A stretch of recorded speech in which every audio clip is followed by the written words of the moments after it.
Hello friends, welcome back to the channel the chart story. आप सभी का स्वागत है चार्ट स्टोरी के इस नए वीडियो में। आइए सबसे पहले हम लोग समझते हैं हमारे चार्ट स्कैनर जो मूविंग एवरेज इंडिकेटर के बेस पे वर्क करता है।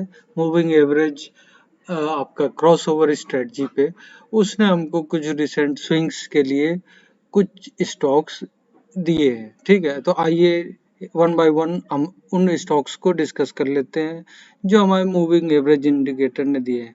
तो इस वीडियो पे चलने से पहले आप इस चैनल को सब्सक्राइब कर लीजिए और बाकी वीडियो भी आप देखिए, अपने दोस्तों के साथ शेयर करिए, लाइक करिए और कमेंट करिए। ठीक है, तो सीधे चलते हैं अब वीडियो पे।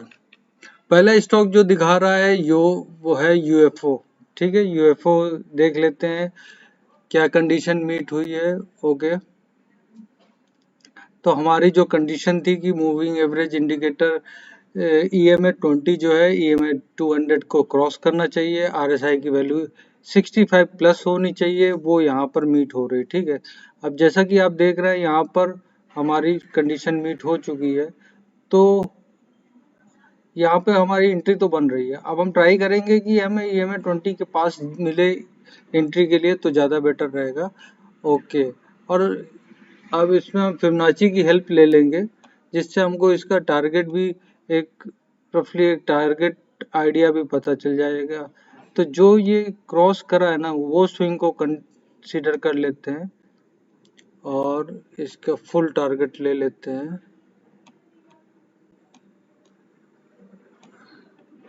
इसके फुल टारगेट ले लिए। ठीक है, तो ये टारगेट आप कंसीडर कर सकते हैं। देखिए जैसा कि इसके ऊपर क्लोजिंग देगा, अभी 30 मिनट के चार्ट की बात हो रही। ठीक है, तो 30 मिनट एक कैंडल इसके ऊपर क्लोजिंग देगा एक पॉइंट के ऊपर, तो ये नेक्स्ट टारगेट हो जाएगा और पिछला आपका पॉइंट जो है वो स्टॉप लॉस की कंसीडर में हो जाएगा।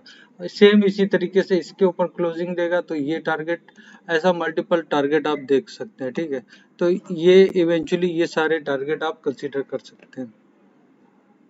स्टॉप लॉस आपका ये स्विंग अभी इस ट्रेड के लिए ये स्विंग अभी लो है। ठीक है, तो ये हमेशा आपको स्विंग लो को स्टॉप लॉस लेके चलना है। तो ये आपका स्टॉप लॉस हो गया। ठीक है, ये आपका एंट्री पॉइंट है और ये आपके टारगेट्स लेवल है। ठीक है, तो आप जैसा कि देख रहे हैं ये चार्ट आपके सामने ही है और यहाँ पर एंट्री एग्जिट यहाँ पर वेल डिफाइंड है। यहाँ पर बस आपको क्वांटिटी अपने रिस्क मैनेजमेंट के हिसाब से लेनी है। ओवर ट्रेडिंग ना करें और हमेशा अपनी क्वांटिटी को लिमिट में रखें।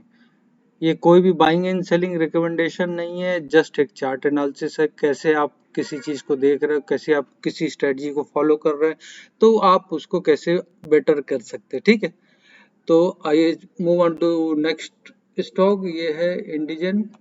ओके, यहाँ पर भी हमारी कंडीशन मीट हो चुकी है, बहुत बढ़िया। ये यहाँ पर हमारा, ये देखिए सबसे पहले तो आप स्टॉप लॉस देखिए, ये आपका एक स्विंग था, ये स्विंग लो है, इसके बाद ही मूव अप किया है, तो इसी का लो आपका स्टॉप लॉस हो जाएगा। ठीक है, इसके नीचे क्लोज करेगा तो आपको समझ लीजिए आपका ट्रेड जा चुका है। ठीक है, और आप जैसे टारगेट की बात करते हैं, तो आप टारगेट क्या ले सकते हैं, आप टारगेट ले सकते हैं, ये आपका स्विंग है ना, ये स्विंग का आप पकड़िए, लेटेस्ट स्विंग को ये कंसीडर किए, तो ये सारे टारगेट्स आपके ऊपर लेवल पे जा रहे हैं। ठीक है, आप इस पे जाएंगे तो ये यहाँ पे देखिए ये टारगेट आपको दिख रहे हैं।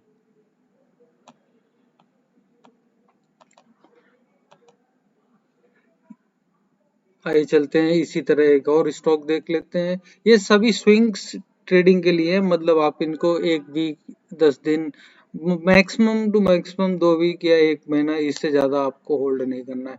बाकी आप ट्रेल करते जाइए, जो आपके 5 में से, जैसे ये 5 स्टॉक अभी आए हैं, 5 में से जो आपका चल रहा है आप उसको ट्रेलिंग स्टॉप लॉस से ट्रेल करते रहिए और आप इसमें ट्रेड को कंटिन्यू करिए जब तक आपका ट्रेलिंग स्टॉप लॉस हिट नहीं हो जाता। ठीक है, नेक्स्ट स्टॉक है ताज जीवी के होटल। ओके ठीक है, ताज होटल देखते हैं यहाँ पर क्या सेटअप बन रहा है। यहाँ पर भी सेम सेटअप है, देखिए अच्छा स्विंग बनाया है और उसके बाद ऊपर गया है। ये हमारा ये लो हो जाएगा इसका स्टॉप लॉस, और यहीं से इसके लिए हम लोग टारगेट भी सेट कर लेते हैं।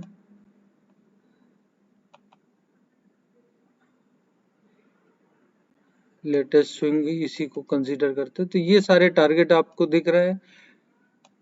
हम लोग 2 वीक बाद इसके रिव्यू भी करेंगे। जो हम स्टॉक रिकमेंडेशन ये हमारा मिल रहा है स्कैनर के थ्रू, इसको रिकमेंडेशन ना कंसीडर करते हुए बस एनालिसिस देखते हुए अगर हम लोग बाद में इसको रिव्यू करेंगे कि ये स्कैनर ने एक्चुअली परफॉर्म कैसा किया। तो ये सारे टारगेट दिख रहे हैं।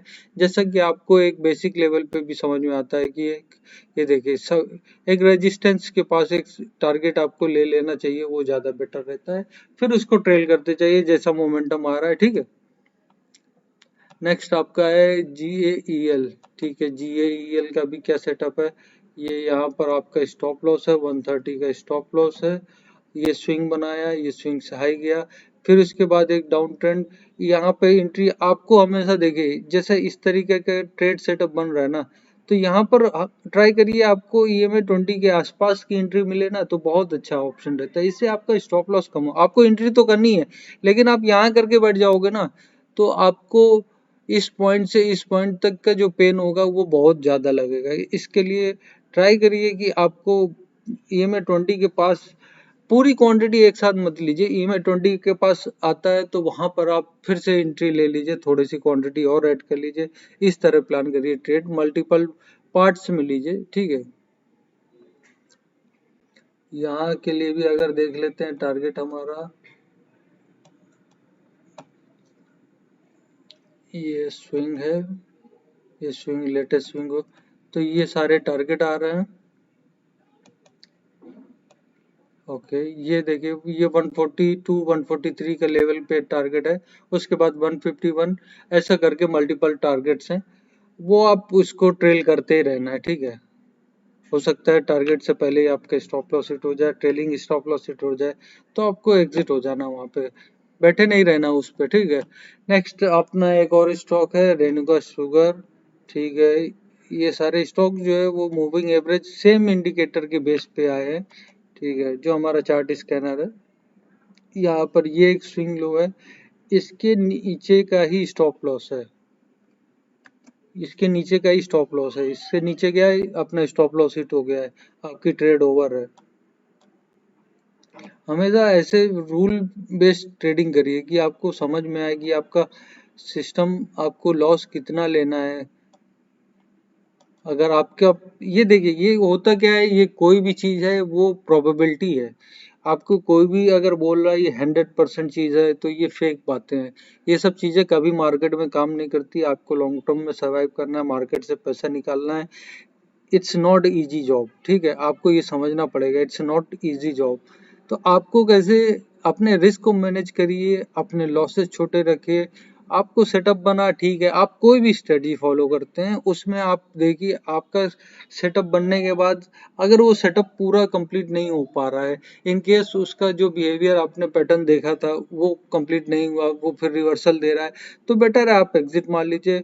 आपको फिर एंट्री मिलती फिर एंट्री लीजिए। ऐसा 2 बार भी आप एंट्री एग्जिट करेंगे ना तो हो सकता है आपका स्टॉप लॉस जल्दी हिट हो जाएगा, बट तीसरी बार आपका हो सकता है वो टारगेट बहुत बड़ा होगा। जब वो टारगेट दे रहा होगा तब आपको बस ट्रेल करते रहना और अपने प्रॉफिट को एंजॉय करना। ठीक है, तो इस तरीके से भी देख सकते हैं चीजों को। अभी देखिए यहाँ पर हमको सेम सेटअप पे उसने एंट्री दी थी। ठीक है, फॉर एग्जाम्पल मैं बता रहा हूँ, यहाँ पर आपको एंट्री दी थी और आपको बस ये स्टॉप लॉस को ट्रेल करते जाना। आपका देखिए एंट्री बनी है इस पॉइंट पे, ये लगभग आपकी 42 पे एंट्री थी और उसके बाद आपका यहाँ कहीं स्टॉप लॉस हिट हुआ 48 पे, तो आपको ऑलमोस्ट अच्छा खासा रिटर्न दे के जा रहा है। ठीक है, अभी देखा जाए तो ये 12-14% के ऊपर है। अगर आप पूरा इंजॉय करते तो 53 तक भी गया है। ठीक है, तो इसके लिए बोल रहा हूँ कि आपके स्टॉप लॉस हमेशा छोटे होंगे और टारगेट जो है वो काफी बड़े होंगे।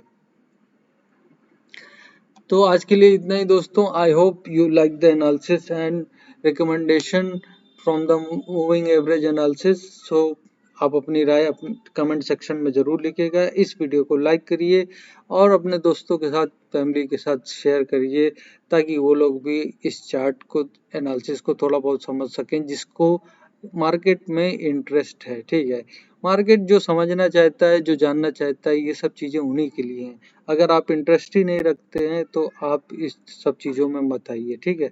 ये बहुत ही टीडियस जॉब है, आप समझिए कि ये it's not an easy thing to generate profit from market, so it's better if you are interested enough then only come. Okay, आज के लिए इतना ही दोस्तों। I hope you like the video and channel को सब्सक्राइब जरूर कर लीजिए। तो आज के लिए मेरी राधे राधे।